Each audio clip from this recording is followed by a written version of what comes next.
Savè, questa è civiltà. Lo sconto è un atto d'amore del venditore per il compratore.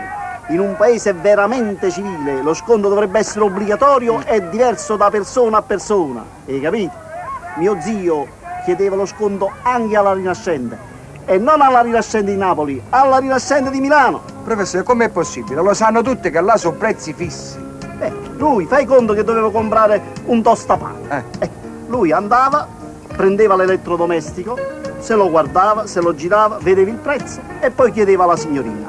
Scusi signorina, questo tostapane costerebbe 32.000 lire. Ora ci domandano un ferrore, potrei pagarlo 30.000 cifra tonda? Mi spiace signore, ma alla Rinascente pratichiamo solo prezzi fissi. Sì, lo so, ma una volta tanto dico, si potrebbe fare un'eccezione. Guardi che lo sanno tutti che alla Rinascente i prezzi sono fissi. D'accordo signorina, mi potrebbe fare un favore? Dica. Mi può chiamare un minuto la caporeparto? Senta, è perfettamente inutile che io le chiami la caporeparto, non potrà che confermarle quello che le ho già detto. Non si sa mai, noi ci proviamo, a lei che ci costa? Me la chiamo un momento?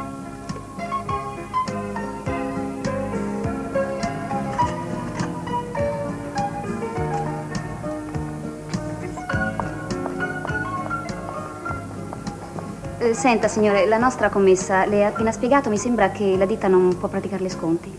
Scusi signora, io l'ho fatto chiamare non per lo sconto, ma perché volevo un consiglio. Dica pure. Lei deve sapere che io questo tostapane a casa già ce l'ho, solo che si è rotto.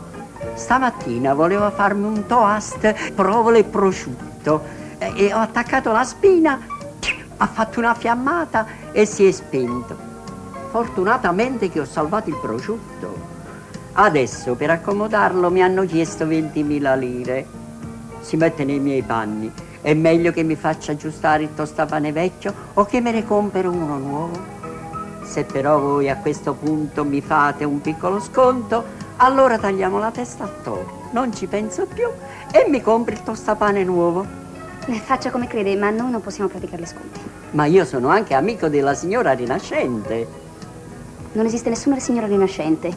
Esiste, solo che lei non lo sa.